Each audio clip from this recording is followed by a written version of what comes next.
Olá, acadêmicos! Estamos iniciando uma nova etapa do curso, um novo componente curricular. Para vivenciá-lo, convido a acompanhar-me na disciplina Análise do Discurso. A vida é dialógica por natureza. Viver significa participar de um diálogo, interrogar, escutar, responder e concordar, entre outros. Nesse diálogo, o homem ele participa de tudo e de toda, como todo o processo de sua vida, né? Com os seus olhos, com os seus lábios, com suas mãos, né? Com a alma, com o espírito, com o corpo todo, né? Com todas as suas ações possíveis. Ele se põe todo na palavra, né? E esta palavra ela entra no tecido dialógico da existência humana, no simpósio universal.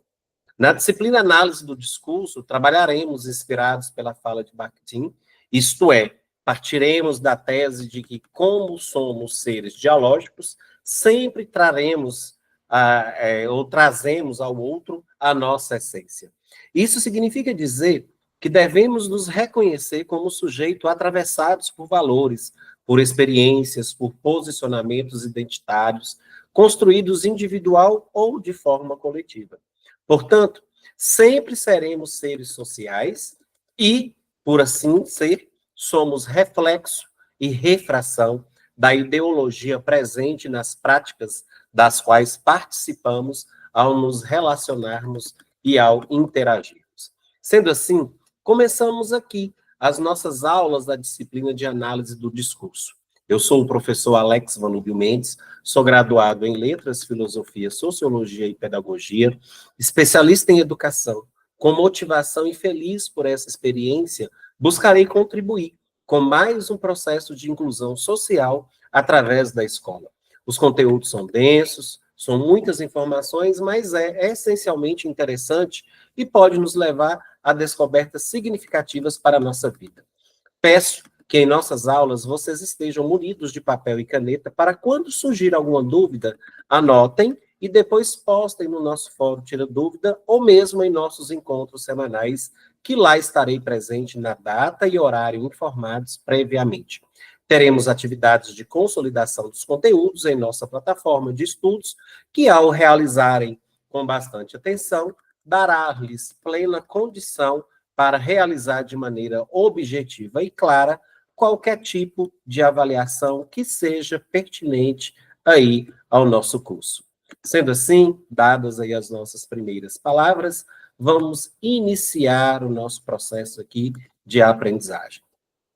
Vale dizer que todo esse reelaborar, reavaliar, ressignificar é garantido aí pela linguagem, né? E daí podemos concluir, na realidade, que somos, né? Tenho plena certeza e convicção disso, que somos constituídos na ou pela linguagem, né? Então, através dela, reconhecemos-nos aí como diferentes ou então como semelhantes aí aos outros, né? E assim, deparamos-nos ali com nossos traços distintivos, né, que nos fazem ali identificar quem somos.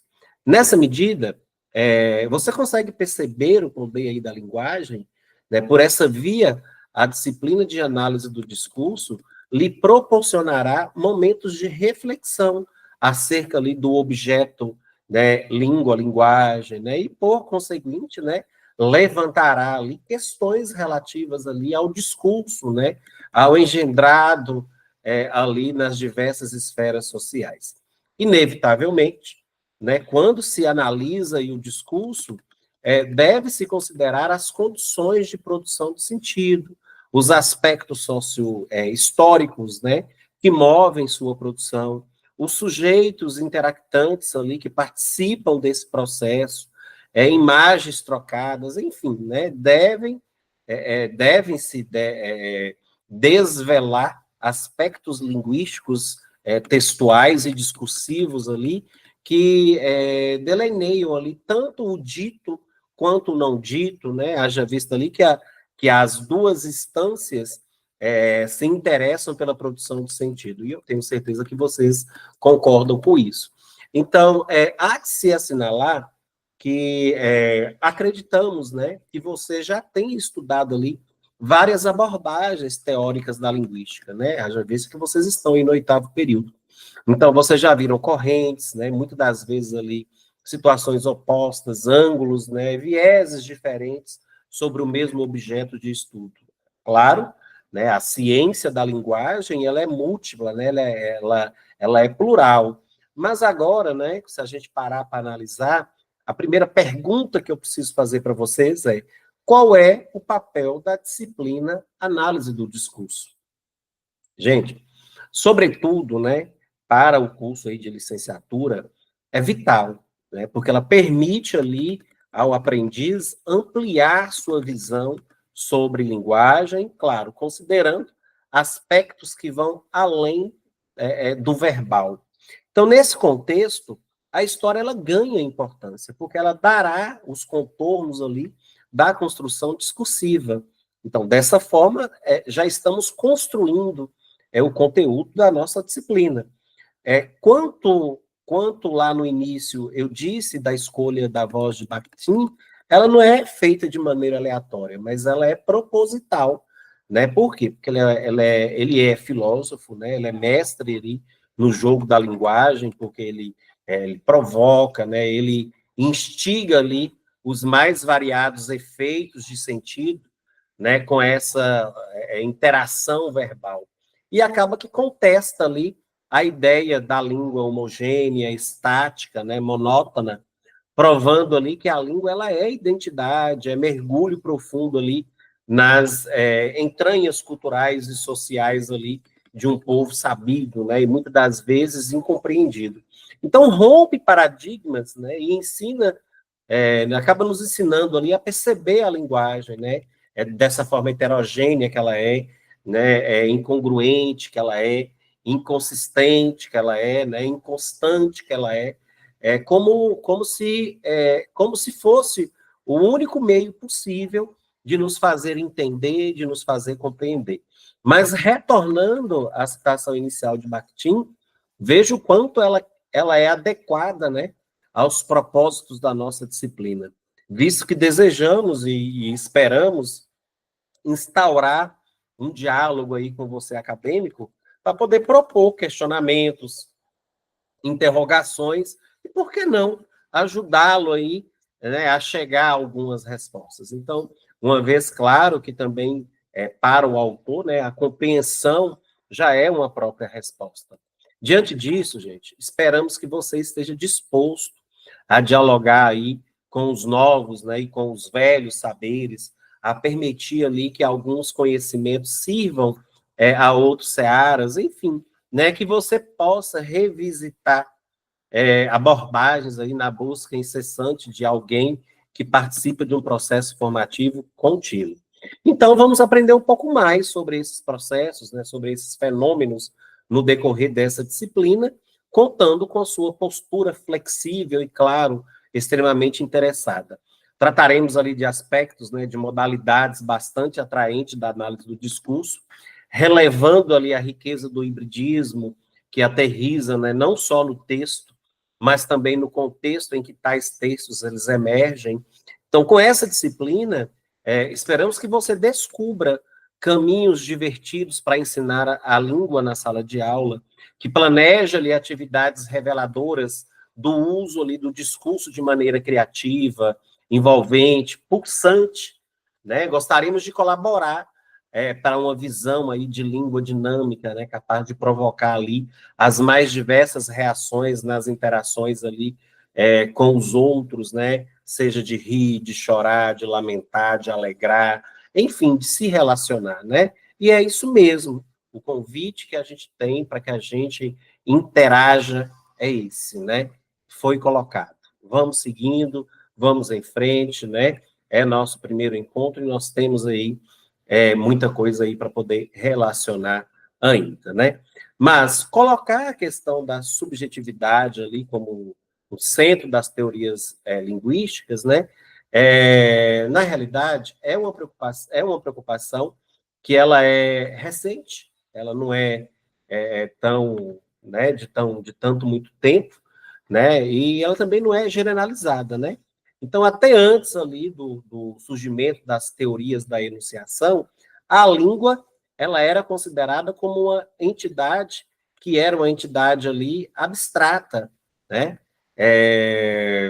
Posso até lhe dizer, né, que esse sistema ele precisava ser descrito, apesar ali de outros teóricos, né, terem se preocupado com a questão ali da subjetividade, mas é a partir dos trabalhos de Benveniste que se pode atribuir ali um estatuto verdadeiramente linguístico, né, trata-se, em se tratando dessa questão, para esse trato. Então, esse teórico, né, a qual eu mostro em slide para vocês, ele diferencia o emprego das formas, né, do emprego ali da língua.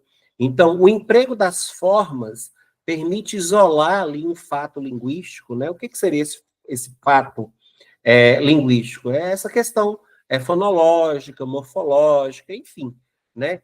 Enquanto que o emprego da língua, ela requer ali a mobilização de todos esses fatores de maneira muito simultânea. Então, o que a gente percebe? Que Benveniste ele define ali a questão da enunciação. Então,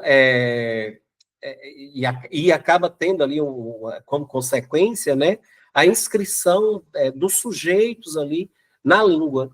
Então, é a partir ali de um quadro formal da sua realização que se cria esse processo. Então, nós tentaremos esboçar claramente ali, né, nos nossos encontros de hoje e nos próximos que teremos, né, no interior daquela língua ali, os caracteres formais da enunciação, a partir dessa manifestação individual, que ela acaba, que atualiza, né? Então, Benveniste, ele também acentua ali essa questão da dimensão acional, né? Desse processo de como ocorre a enunciação. Então, ele diz ali que isso é o próprio ato, né, de produzir um enunciado e não um texto do enunciado, que é o nosso objeto. Então, nos trabalhos de Benveniste, né, notalmente ali nas obras que ele criou, chamado Curso da Linguística Geral 1 e 2, né, em 66 e 72, a noção da enunciação, ela está ali estreitamente, né, relacionada à questão do locutor. Então, a enunciação é esse colocar em funcionamento da língua por um ato individual de utilização. Então, o locutor, ele exerce, né, uma preponderância ali na cena enunciativa. Então, ele é o elemento necessário e primário para a constituição da enunciação. Por quê? Porque é ele quem move a língua, né? É ele que vai convertendo ali uma estrutura abstrata de formas numa forma concreta ali do discurso. O locutor, ele é definido unicamente ali pela instância de discurso que ele contém. Então, o pronome eu, ele não possui uma referência fixa, né? Guarde isso para questões até avaliativas. O pronome eu não possui uma referência fixa. Essa referência aí, ela é definida cada vez que um locutor se apropria da língua e diz eu. Então, a forma como esse eu, né, só tem existência linguística no ato da fala, a que a profere. Apesar ali de o locutor ocupar, claro, né, uma posição central na cena enunciativa, o interlocutor também é condição necessária para a instauração dessa enunciação. Segundo Benveniste, né, desde o momento em que o locutor se declara como tal e assume ali a língua, ele implanta o outro em face dele, né? Seja qual for ali o grau, claro, de presença que ele atribua a esse outro. E sendo assim, toda enunciação ela é explícita, né? Ou implicitamente uma alocução a ela posta ali a um alocutário, né? Então, essa definição do tu, e chama atenção para vocês com relação a isso, porque são pontos chaves também na nossa disciplina, guarde essas informações, né? A definição de tu assemelha-se muito com a definição do eu. E, em consequência, né, introduz ali a noção de uma alocução, né? Porque obtém ali uma definição simétrica para esse tu, quando a gente fala esse tu, é como se o indivíduo alocutado ali, né, na presente instância do discurso, que contém essa instância linguística desse tu. Então, nesse contexto, além, claro, né, da primeira, da segunda pessoa, pessoas ali do discurso, há a terceira pessoa, né, e, no entanto, ela difere das demais, por quê? Porque ela é considerada como a não pessoa ali do discurso. Benveniste postula que na questão da enunciação, a língua ela é empregada para poder expressar, né, de uma determinada relação ali com o mundo. Então, a referência, né, ela é parte integrante da enunciação. A definição de terceira pessoa dada por Benveniste, ela é bastante elucidativa, na realidade, né, da diferença entre essa pessoa e as demais pessoas do discurso. A diferença entre a instância enunciativa, que seria ali relacionada ao plano do discurso, né, e que é representada pela primeira e pela segunda pessoas, e a instância que chamada por Benveniste de histórica, que ela já é relacionada ali ao plano, né, da gramática, da língua, que vai ser representada ali pela terceira pessoa. Então, ela pode ser elucidada pelas diferenças ali entre a anáfora, né, e a deixes apontada ali pelo autor, mas os deíticos, né, como uma categoria de signo, só existem, na realidade, enunciativa. Então, logo, eles só existem na rede ali de indivíduos que a enunciação ela cria, e em relação ao aqui e agora do próprio locutor. Então, por exemplo, né, o eu, o isto, o amanhã, né, da descrição gramatical, são somente ali os nomes metalinguísticos, né, de eu, de isto, de amanhã, produzidos ali pela enunciação. Dessa forma, só conseguimos estabelecer ali um referente para as expressões diéticas nas situações de enunciação em que são utilizadas, né? Pois são expressões que apontam ali para um fora de contexto, né? Os anáfricos, né, ali, por sua vez, eles funcionam ali como termos, né, que retomam e que ligam ali outros termos no plano ali do enunciado. Então, a função desempenhada por eles, ela é representativa, né? Ela é de representação sintática, né? Que se estende, assim, aos termos relacionados às diferentes partes do discurso e que responde ali a uma necessidade, né, de economia, substituindo ali mais maleável, né? Por uma situação ali de um segmento do enunciado, e ao mesmo tempo ali um enunciado inteiro, né? Que vai se aliviando no decorrer das falas. Então, não há, portanto, né, nada em comum entre a função desses substitutos e aquela ali dos indicadores de pessoa. Segundo Benveniste, em 66, né, na sua primeira obra linguística, número 1, além dos pronomes, né, há outras categorias ali que funcionam como categorias da enunciação, né? Ali pode aparecer, por exemplo, os índices de ostensión, né? Esse aqui, enfim, né? Que implicam ali em um gesto que designa um objeto. Uma terceira série ali de categorias que é relacionada à questão da enunciação vai dizer respeito ali ao paradigma, né? Das formas temporais associadas ali ao eu, considerando ali como centro da enunciação. Benveniste, ele considera ali o presente, né, o tempo paradigmático ali da enunciação. Então, da enunciação procede ali a instauração da categoria do presente, e da categoria do presente vai nascendo ali a categoria do tempo. O presente, ele é propriamente a fonte do tempo. Ele é essa presença no mundo que só o ato da enunciação torna possível, porque o homem não dispõe de nenhum outro meio de viver, né, o agora, né, ou de fazê-lo atual, que não seja realizado ali pela inserção do discurso no mundo. Então, assim, as formas verbais, né, do presente coincidem ali com o momento da enunciação. O presente, marcado ali na forma da língua, por meio ali de uma flexão verbal, apenas explicita ali, né, explicita ali o presente inerente, né, dentro dessa enunciação, que vai se renovando a cada produção ali de um novo discurso. Mas a partir aí dessa afirmação, é possível a gente ressaltar que a enunciação, ela ocorre em tempo real. Se alguém se apropria do aparelho formal, né, da língua e diz eu, esse ato ocorre no aqui agora, né, dentro desse processo enunciativo. Dessa forma, a enunciação ela acontece e deixa de acontecer no momento seguinte. Em consequência, ela só existe no momento de sua realização, que é sempre o momento presente.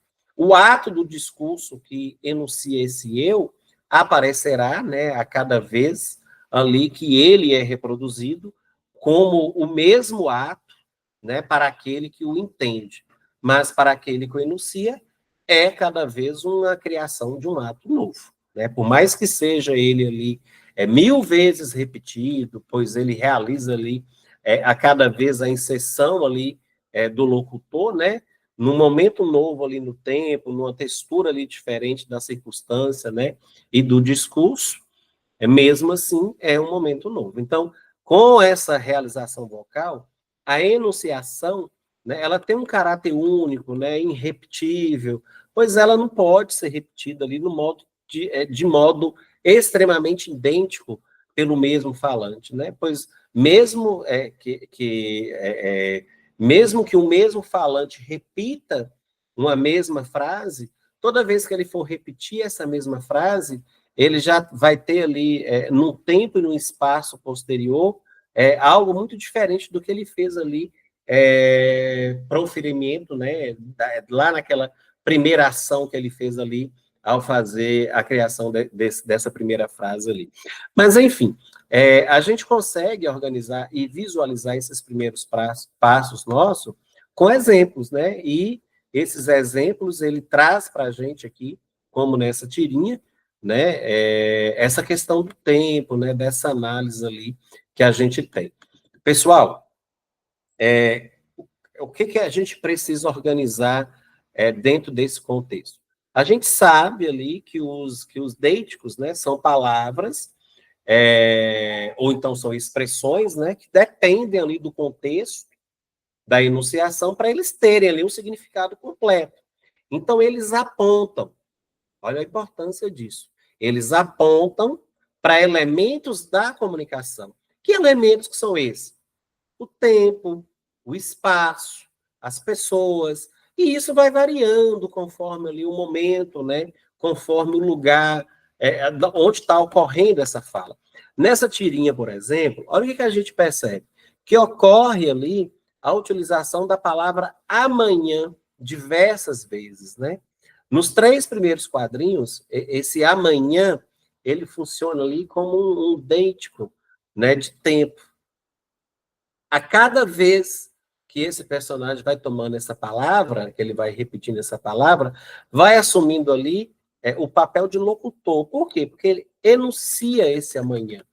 Né? Ele está apontando ali para um tempo posterior ao momento da enunciação. E a repetição desse termo ali vai sinalizando, né, para um constante adiamento das ações ali por parte ali desses locutores, né? Isso é perceptível ali quando a gente vai analisar a frase, né? Onde ela chega e diz: não daria para voltar amanhã, o personagem do primeiro quadrinho, né? Depois passa lá e diz: ah, Mafalda, aquelas revistas que eu prometi devolver hoje, amanhã, certo? Mas, cara, por que não vai ao dentista? Justamente, estou pensando em ir amanhã. Se não fosse o amanhã, este seria o país do amanhã. Então, olha o referencial, né, que a gente tem sobre isso. Olha a repetição do termo, sinalizando ali para esse adiamento dessas ações, né, por parte desses locutores.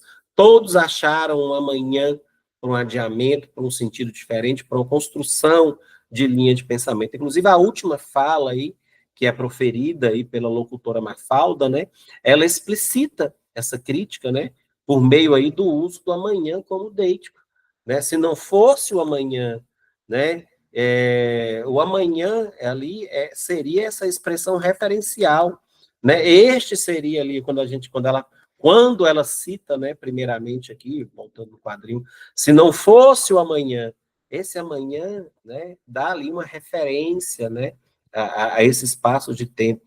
Este seria o país do amanhã, né? Então, esse do amanhã já é uma expressão gramatical que vai caracterizar ali a palavra país, né? Podendo ali ser interpretada ali como algo do futuro, né? Mas o modatira, ele é construído ali pelo contraste, né? Pela essa instância enunciativa, né? E essa instância histórica ali referencial que é promovido aí pelo uso da mesma palavra amanhã, né? Mas, enfim, quais são, então, esses tipos de deíticos, né? Existe ali os deíticos, que são os deíticos pessoais, que, claro, vai se referir, né, às pessoas que estão envolvidas ali dentro da comunicação, então, é eu, é tu, é ele, é nós, vocês, né? Então, o significado vai mudando dependendo ali, né, de quem fala, obviamente, né? Os deíticos temporais, que, claro, vai indicar o tempo, né, em relação ali ao momento da fala, então, é quando a gente fala hoje, amanhã, ontem, agora, depois, né? Amanhã sempre vai, amanhã, né, sempre se refere ao dia seguinte, ao momento ali, claro, da enunciação. Os deíticos espaciais, né, que indicam ali lugar em relação ali ao falante, né, então, aqui, ali, lá, este, aquele, né, e aqui vai se referir, claro, ao local onde que o falante está, né, então, por exemplo, né, imaginando aí a conversa, eu chego aí amanhã, depende de quem fala, né? Aí depende da localização do ouvinte.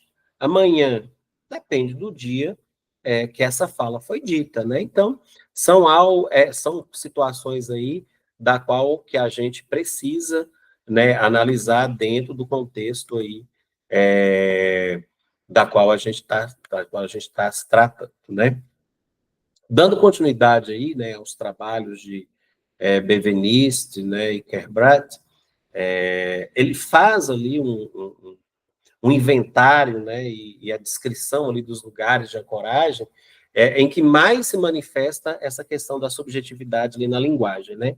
A autora, ela promove ali uma quebra, né, da dicotomia, que é esse objetivo versus o subjetivo, onde que vai afirmando, né, que tudo é subjetivo na linguagem. E a gente concorda com isso. Tudo é subjetivo na linguagem, né? Quando a gente para e pensa assim, nesse viés, né, é apontado ali, no entanto, essa questão dessa necessidade de se distinguir entre os diferentes modos ali de manifestação da subjetividade dentro da linguagem, né? Kerbrand, por exemplo, ele descreve ali quais são os marcadores de subjetividade, né? Ou os subjetivemas ali, que são trabalhados, né? Não só ali como os deíticos, mas também com termos afetivos ali, ou os avaliativos, né, ou apreciativos ali, axiológicos ou não axiológicos ali. Então, os modalizadores, né, e outros lugares ainda aí de inscrição no enunciado, do sujeito, da enunciação, né, dessa escolha denominativa ali, essa seleção, essa hierarquização ali das informações. Mas a subjetividade deítica, ela difere ali, né, em sua natureza da subjetividade afetiva, né, ou subjetividade avaliativa. Pelo fato ali de um emprego dos deíticos estar diretamente ali relacionados, né, a uma dada situação enunciativa, a interpretação do uso desses marcadores, ela é passível ali de consenso. E isso, né, sendo assim claro, em uma dada situação enunciativa, haverá ali um acordo, né, em reconhecer se o uso ali do aqui ou se o uso ali do agora, por exemplo, ele é apropriado ou ele é inadequado. Então, por outro lado, ali o emprego dos termos avaliativos pode ser sempre contestado pelo fato ali de depender de uma avaliação individual do sujeito da enunciação. Mas nos casos dos deíticos, a aplicação referencial, ela depende ali de certos dados da situação da enunciação, né? Enquanto que os termos avaliativos e afetivos dependem da mobilização ali das competências culturais, né, e ideológicas de quem os utiliza. Apesar dessas diferenças das quais eu aponto para vocês, o que permite, claro, agrupar ali os termos deíticos e os termos avaliativos e afetivos nas categorias de termos subjetivos, todos esses termos, eles são solidários dentro do processo ali de enunciação. Então, não possui ali uma classe denotativa, autônoma, né? Ou seja, não são independentes da situação enunciativa ou do sujeito da enunciação. Então, quanto às definições, os substantivos ali afetivos, eles enunciam ali uma propriedade do objeto que os determina e, ao mesmo tempo, em reação emocional do locutor sobre o objeto desse valor afetivo, pode ser intrínseco, né, a palavra, ou pode estar relacionada aí a uma prosódia, sintaxe, né, uma maneira de escrever ali, entre outros. Então, por exemplo, quando a gente fala a frase a pobre casa de uma mulher pobre, né? A gente percebe isso daí, né? O segundo uso ali do adjetivo pobre, né, denota ali uma condição socioeconômica, uma mulher pobre. E quando eu vou lá de novo e falo a pobre casa, né, que é esse primeiro momento nosso aí, já vai ser uma avaliação de piedade ali por parte do locutor. Então, os subjetivemas ali afetivos, eles revelam ali mecanismos psicológicos, né, da participação emocional ali do locutor. E os substivemas avaliativos, por sua vez, eles figuram ali num grau mais alto, né, da unidade avaliativa. E há dois casos ali particulares em que o papel enunciativo ele é preponderante, né? No caso ali dos axiológicos, né, e dos modalizadores. Então, os subtivemas axiológicos, eles são portadores ali de um traço avaliativo do tipo bom ou mal, né, que vai afetando ali o próprio objeto, né, denotado, ou um elemento ali contextualmente associado a ele. Então, o emprego ali de categorias axiológicas apresenta ali uma subjetividade objetiva, com um objetivo claro, porque permite ali que o locutor ele não se revele como fonte do julgamento avaliativo que é feito, né? Então, quando a gente vai, por exemplo, ao proferir ali, eu vou proferir um enunciado, né? E eu digo ali, essa árvore é bela. Então, o locutor ele vai utilizar um critério que é um critério interno de uma avaliação estética.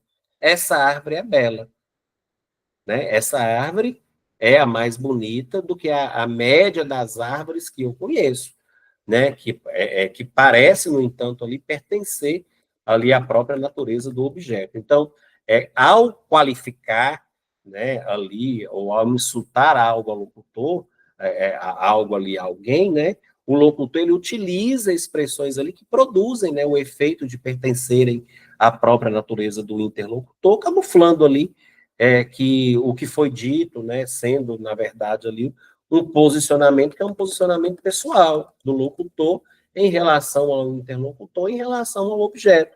Então, por essa razão, diferentemente ali de outras categorias, né, subjetivas ali, os axiológicos ali, eles são considerados como implicitamente enunciativos, né, porque ele possui ali uma taxa, né, de subjetividade que é bastante variável, né, mas geralmente é muito forte. Então, são ali, eles são operadores ali de subjetividade visíveis e eficazes ali que permitem ao locutor se situar claramente ali em relação ao conteúdo que é dito, né?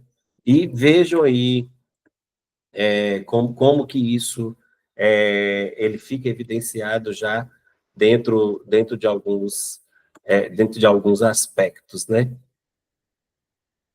Aqui os graus de certeza do locutor, e Kerbrand, ele problematiza, né, aí algumas ocorrências dos subjetivemas avaliativos, né, que diz respeito aí à responsabilidade enunciativa. Primeiro porque os avaliativos, eles refletem, em geral, a questão ali da subjetividade, né, desses avaliativos aí linguísticos, né, mas o enunciador, é claro, como última instância desse processo, e que se responsabiliza, claro, pela totalidade dessa sequência objetiva, né? Mas, gente, há casos em que o julgamento avaliativo ele pode ser imputado ali de uma forma, de uma fonte bem distinta. Por exemplo, quando a gente vai falar do enunciado, quando eu falo, eu gosto de filmes ruins, aparentemente isso é muito contraditório, né? Há uma dissociação ali entre o sujeito enunciador e o sujeito avaliador, né? Porque o sujeito enunciador, ele afirma gostar de filmes considerados ruins, né? Por outras fontes que julgaram que é ruim, né? Os modalizadores, eles são portadores ali de um traço avaliativo, de um tipo ali que seriam como se fosse o verdadeiro e falso, né? Normalmente eles carregam uma conotação ali axiológica sobre isso, né? Por quê? Porque o verdadeiro, ele pressupõe de uma maneira unilateral a questão do bem. E esse tipo de subjetivema, ele denota ali como que o agente aprende uma determinada realidade que pode ser ali apreendida, né, de maneira mais ou menos certa ou de maneira mais ou menos contestável, né? E aí os modalizadores, eles podem ser de duas naturezas, né? A perceptiva ou então a intelectual. No caso ali da apreciação perceptiva, há graus ali variáveis de distância entre o sujeito da enunciação e o interlocutor, que é o objeto avaliado, né? Então, quando a gente fala, por exemplo, no enunciado, o sol estava muito quente, não há uma distância instaurada ali entre o agente percebedor e a impressão que é percebida. Ao contrário, quando a gente fala, o sol lhe parecia quente, né? Ou ele tinha a impressão de que o sol estava quente. Aí já vai ter uma análise mais explicitamente de impressão, que é percebida pelo falante, pelo agente, né? No caso aí da apreensão intelectual, ela vai servir para poder informar ao destinatário ali as crenças de um terceiro, né? E vai demonstrando ali se o grau de certeza com que esse terceiro aderece a essa crença. Mas, em resumo, né? Os subjetivemas avaliativos, eles expressam a subjetividade do locutor, que geralmente ela é responsável ali pelo que é dito, né? Ele é responsável pelo que é dito, porém, em alguns casos, o julgamento ele pode ser atribuído ali a outra fonte, como que é o caso lá que eu falei com vocês do que eu gosto de filmes ruins, onde que ruim é um julgamento ali de outros, né? Não do próprio enunciador que falou, eu gosto de filmes ruins. Então, quem julgou filmes ruins não foi eu, né? Ruins para vocês. Então, isso que esses subjetivemos pode ser, né? Esse que a gente está falando aí dessa situação aí como um todo. Mas como é que esses subjetivemas eles podem ser? Né? Eles podem ser perceptivos, porque eles se relacionam a uma percepção que ela é uma percepção direta, o sol estava quente, né? Isso é uma percepção direta da pessoa que falou. Ou intelectual, porque ela é relacionada a uma crença, né? A uma opinião. Parece que o sol estava quente. Então, reflete ali um grau, né? Que é um grau de crença de quem está falando. Os modalizadores, eles vão indicando ali o grau de certeza do locutor, né? Ou de terceiros, e podem, claro, expressar ali julgamentos como verdadeiro, falso, né? Ou incluir ali, claro, expressões ali subjetivas também. Bom, dando aí sequência, né, ao que nós temos, né, no que diz respeito ali aos adjetivos, né, Kerbrat, ele divide ali esses adjetivos em afetivos, que seriam ali engraçados, né, esplêndidos, enfim, e os avaliativos, que é subdividido também, né, em axiológicos e não axiológicos, né. Os axiológicos seria ali bonito, bom, enfim, né, que implicam ali em uma dupla norma, né, que seria a norma interna à própria classe ali do do objeto, né, e de maneira também relativa ali aos sistemas de avaliação do locutor, que implica ali um juízo de valor positivo ou negativo. Já os não axiológicos, grande, quente, etc., né, são adjetivos que, sem enunciar ali julgamento de valor nem engajamento afetivo do locutor, eles implicam ali em uma avaliação qualitativa, né, ou quantitativa ali do objeto denotado ali pelo substantivo que eles determinam, né? No caso ali dos substantivos, eles podem ser analisados ali da mesma maneira ali que os adjetivos quando eles né, são derivados, né, pequeno, pequenez. Só que os substantivos, eles também podem ser analisados por si mesmo, né? A gente pode fazer uma análise sobre eles.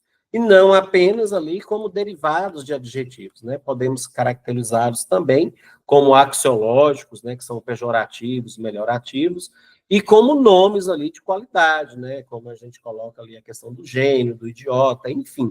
Então, nós temos também ali a questão dos sufixos pejorativos, né? Valentão, né? Brigão, enfim. Então, os níveis ali de linguagem predominante, né, casa, barraco, as palavras que são chamadas tabu, que são relacionadas ali ao sexo, né, à escatologia, os verbos, na realidade, né, eles são subjetivos porque eles implicam ali uma tripla distinção que incide sobre quem é o actante ali do processo, né, se é o locutor ou é um outro actante sobre essa avaliação, e se incide ali sobre o processo ou sobre um objeto. Então, sobre a natureza do julgamento avaliativo, se é bom, se é mal, axiológico, né? Se é verdadeiro ou se é falso, é o modalizador. Então, nesse caso ali, não se está mais no campo da avaliação propriamente dita. Então, a gente pode distinguir os verbos que são ocasionalmente subjetivos, que só vinculam ali uma avaliação quando estão conjugados na primeira pessoa, né? Quando eu digo eu espero, eu acuso, daqueles que são intrinsecamente subjetivos, em que a avaliação ela tem sempre ali como fonte o locutor. Ele fede, ele reconhece, né? Ele reconhece que, né? Por todos ali os aspectos analisados, a gente pode perceber que Kerbrandt, ele assim como Benveniste, né? Trata essa questão da subjetividade ali como um lugar ali de inscrição no enunciado, né? Do sujeito da enunciação. Contudo, essa linguista aí, ela amplia, né? O inventário desses lugares ali de inscrição, descrevendo ali os diferentes subjetivemas, né? Ao contrastá-los ali, né, e descreve também ali os diferentes graus da subjetividade expressa por eles. Mas, enfim, cara acadêmico, vamos ver aí a ironia, né, presente na charge ali, que depende da avaliação aí do interlocutor, né? E a gente vê, quando a gente analisa aí a imagem que a gente tem, olha o que é dito, né? Brasileiros são humilhados em aeroporto espanhol. Ai, ai, ai. Se tem uma coisa que me deixa pé da vida, é ver um brasileiro sendo humilhado. Você também não fica assim, mulher? Então a gente vê, né, claramente aí essa situação que a gente vê do enunciado, né, dessa situação todinha, né, o interlocutor, né, sendo trabalhada essa questão aqui como um todo, né, como a gente está dizendo aí, essa charge, ela depende muito dessa avaliação, né, de quem está recebendo. Entender essas mazelas do Brasil, né, identificar, na realidade, os problemas graves presentes ali na nossa sociedade, educação, trabalho, saúde, enfim. Então, isso só vai acontecer, né, e a gente acaba entendendo, a gente acaba percebendo que não é só na Espanha, né, que os brasileiros são humilhados. Enfim. Então, isso depende muito da análise, do conhecimento, daquilo que a gente enxerga, né, daquilo que a gente tem previamente dito ali sobre como um todo. Mas, pessoal, caros acadêmicos, dando continuidade aí, todo esse material ele está disponível na plataforma de vocês, no AVA de vocês, na biblioteca de vocês, bem como né, qualquer outro que eu posso colocar posterior, como os slides, né, haja vista aí os quadrinhos para que vocês possam fazer as análises dos estudos de vocês, basta solicitar que a gente vai colocar assim. Mas o material está amplo, né, está bacana para vocês poderem tecer aí as discussões e, claro, promover a aprendizagem. Quase finalizando essa primeira aula nossa, mas do Crotts, ele propõe ali uma teoria, né, que explora a complexidade da enunciação. E ele vai destacando ali as diferentes instâncias envolvidas ali na produção do sentido.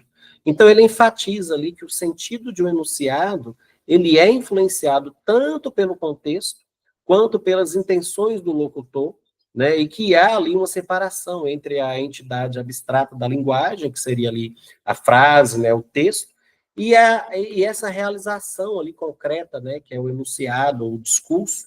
Então, essa abordagem, ela reconhece ali múltiplos níveis de responsabilidade de interpretação do discurso, rejeitando, claro, a ideia de que o enunciado tem apenas ali um único autor, né, ou significado fixo. Então, o que seria isso? Né? A distinção entre frase e texto, enunciado e discurso, do quanto ele separa ali um nível abstrato, né, que seria essa frase do texto, para o nível concreto, que seria o enunciado e o discurso. Né? Na questão da frase do texto, são entidades teóricas ali, gerais, que existem como modelos ideais.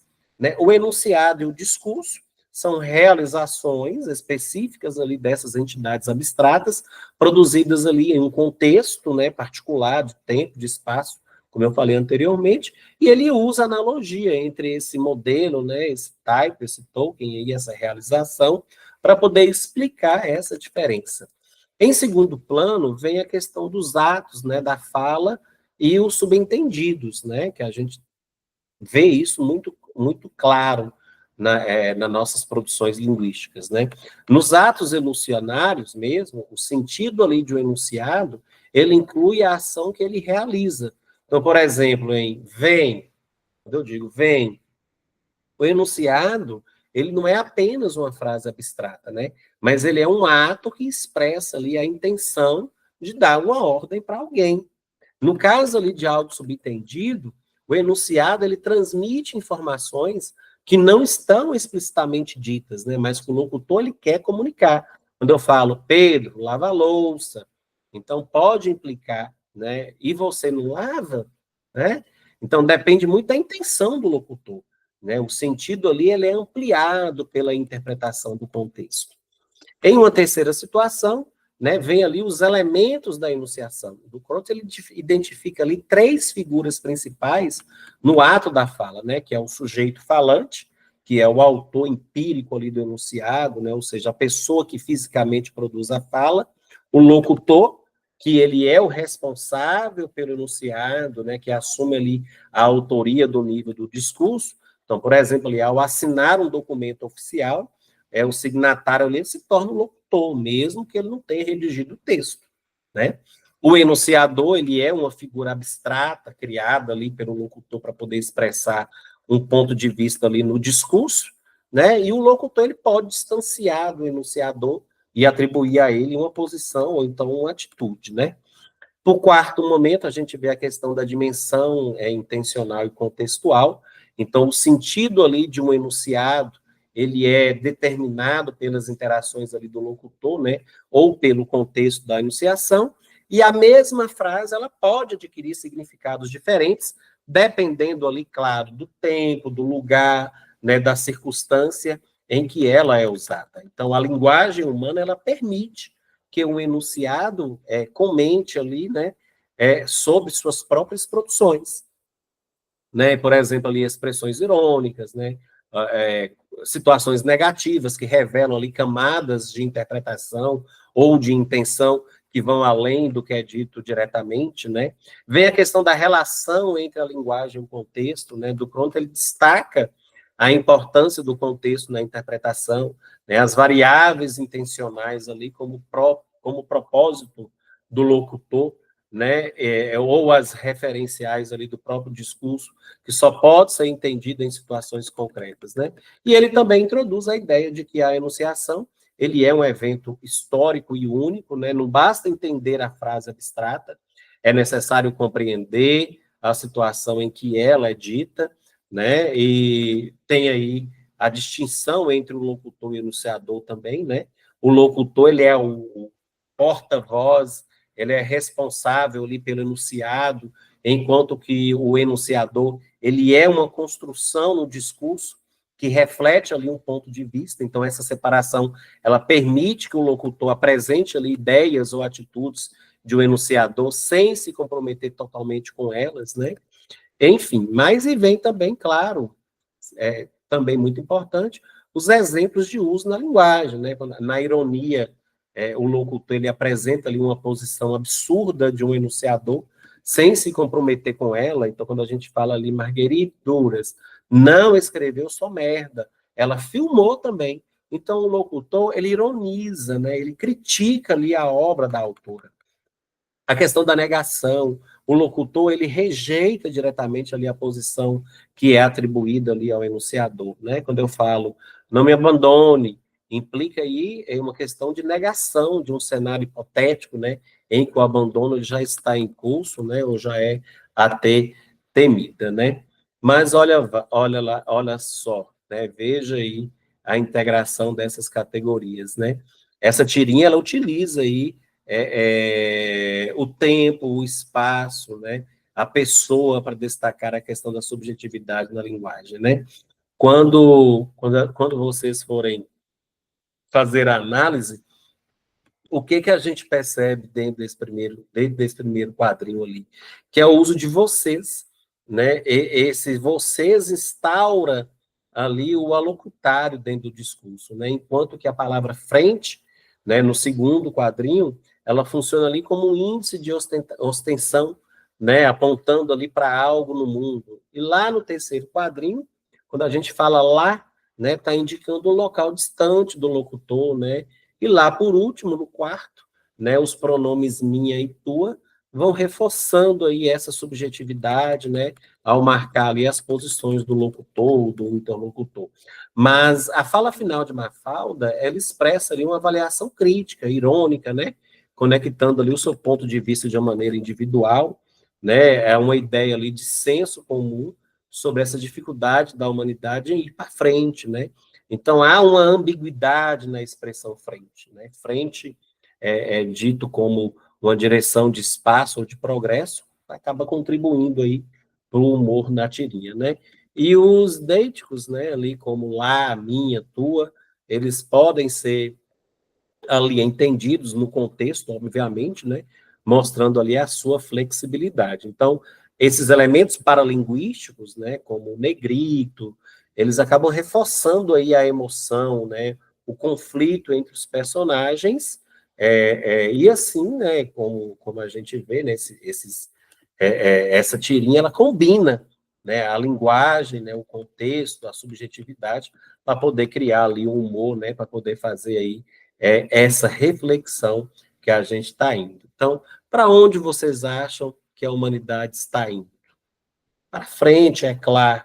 A frente é para lá. Lá não é frente, mas é minha frente. A tua frente não é minha frente. Não.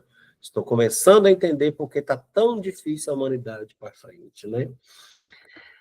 Enfim, agora a questão da enunciação como fruto da interação social, né, gente? A enunciação, segundo os pressupostos de Bakhtin e autores relacionados ali, é fruto, né, da interação social. Para Bakhtin, a palavra funciona ali como uma ponte entre o locutor e o interlocutor. Então, sendo ali um território comum que viabiliza ali a comunicação, né, os encontros entre os sujeitos. Então, a enunciação, ela não se limita ali à estrutura gramatical, mas ela engloba o contexto histórico, social, ideológico, né, tornando ali uma unidade real da comunicação discutível. Então, o enunciado, diferente ali da oração, ela considera ali o contexto da produção, né, a alternância de vozes, né, a atitude responsiva ali dos interlocutores. Então, ele reflete tanto a singularidade da situação concreta, quanto os elementos estabilizados ali ao longo da história. Então, no ato comunicativo, múltiplas vozes emergem representando ali a relação do locutor consigo, né? com o outro, né, essa prática social ali que está em questão. Então, o enunciado, ele carrega traços particulares ali da interação individual e, ao mesmo tempo, ele possui relativa estabilidade por estar inserido ali em práticas sociais consolidadas, né? Então, a enunciação, ela é, portanto, ali um espaço de construção coletiva de sentidos em que o sujeito interage, né, posiciona-se e dialoga com o outro e com os discursos do seu contexto social. Mas a análise dos textos que seguem aí a charge explora conceitos, né, fundamentais aí da teoria baktiana, né, bakhtiniana, né, e de outros autores sobre a enunciação, sobre essa interação social, sobre esses gêneros do discurso. Bakhtin entende a enunciação como um resultado ali da interação social, onde a palavra atua ali como uma ponte entre o locutor e o interlocutor, e vai carregando, né, experiências individuais, sociais, enfim. Mas nesse contexto, o enunciado, ele é a unidade concreta da comunicação, considerando ali fatores como a questão social, histórica, ideológica, né, enquanto a oração, ela é limitada ali à gramática, sem abarcar ali toda essa dinâmica. Os gêneros dos discursos são formas bastante estáveis da comunicação, né, que surgem ali em práticas sociais específicas e que orientam os sentidos produzidos ali no ato enunciativo. Então, eles são compostos ali por três elementos principais, que é o conteúdo temático, que define ali o que é dito, né, e como os sentidos são construídos ali dentro do contexto social, o estilo verbal, que reflete ali tanto a coletividade quanto à singularidade do sujeito, né, a construção composicional, né, que organiza o discurso ali dentro de um gênero. A linguagem, nesse sentido, ela é simultaneamente social e individual, porque o sujeito ele constrói seu discurso a partir de experiências coletivas, mas também imprime ali sua marca pessoal, inovando, né, transformando ali o gênero conforme a necessidade comunicativa. Mas, além disso, o sentido do discurso, ele não é dado ali apenas pelo texto em si, né, mas ele é construído pela interação entre o locutor, o interlocutor, e vai mobilizando ali memórias sociais, né, experiências culturais e o contexto em que a comunicação ocorre. Então, na análise da charge, né, da qual a gente vê aí, né, presente, A, E, I, O, U, que saudade desse tempo que eles só traziam canivetes, né, e a bazuca ali, né, então, quando a gente analisa tudo isso daí, né, a gente vê essa perspectiva que reflete nessa crítica da precariedade, né, da educação, que vai evidenciando aí esse distanciamento entre professores, alunos, né, a violência simbólica aí, e a inadequação de métodos tradicionais de ensino.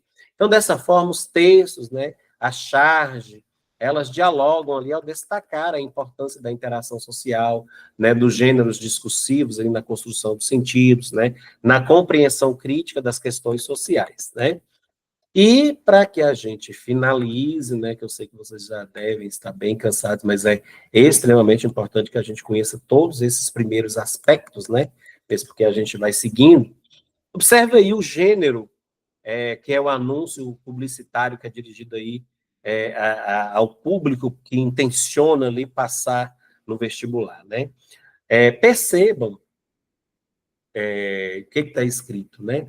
Pré-vestibular Cromos, professores experientes, para você não estranhar na universidade.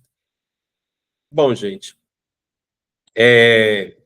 uma das estratégias aí dessa publicidade é sinalizar a experiência dos professores da instituição, né, como um diferencial que eles têm a oferecer. Então, ao dizer que os professores são experientes, né, e que isso vai contribuir para a adaptação do estudante na universidade, instaura ali o pressuposto de que os professores universitários, e somente essa categoria, são experientes. Né? Dito ali de outro modo, afirma aqui dentro dessa publicidade que a experiência ela é uma qualidade dos professores universitários, né? E que se leva a entender que os professores de outra categoria não são bons, porque não têm experiência profissional. Nesse sentido aí, a experiência ela é representada no texto como uma qualidade profissional, né? Ora, a gente entende que a peça publicitária, em análise, ela reforça, né, ou ela atualiza ali a representação social construída sobre o valor profissional dos professores no ensino básico ou de outros níveis, né? Mas a publicidade em questão, ela evidencia que há uma maior valorização dos professores universitários em detrimento ali do professor da educação básica, né? Situando ali o trabalho do professor universitário num lugar de maior prestígio social, pois a imagem que é construída através do quadro representacional aí garante, né, um maior status desse profissional no contexto educacional. Então, o trabalho do professor da educação básica, por sua vez, ele é visto, ou ele é representado como menos qualificado, né, menos preparado, menos experiente, se comparado ali a esse professor universitário que a publicidade está dizendo. Então, lembremos, né, que essa representação ela é compartilhada pelo autor, né, e prováveis leitores do texto, pois caso contrário, obviamente, a publicidade ela não faria sentido para o grande público aí a qual ela se destina. Então, caros acadêmicos, né, o texto em análise ele coopera, né, ele reitera a configuração do ser e da atividade docente, né, e vai sinalizando ali diferenças entre os níveis profissionais, né, de modo claro a estigmatizá-los, né? Galera, grande abraço, aguardo vocês aí em nossa aula número 2, bons estudos, leiam o material que está disponível na plataforma de vocês, né? A gente vai trabalhar com muito essa intenção de fala, né? Esse sujeito, objeto, falante, enfim. Nós só estamos começando, é necessário fazer leitura do material, é necessário participar dos debates, né? Para que a gente desenvolva aí o conteúdo de maneira exemplar, assim como vocês fizeram com outros componentes curriculares aí no decorrer do curso de vocês. Grande abraço e até a nossa aula número 2.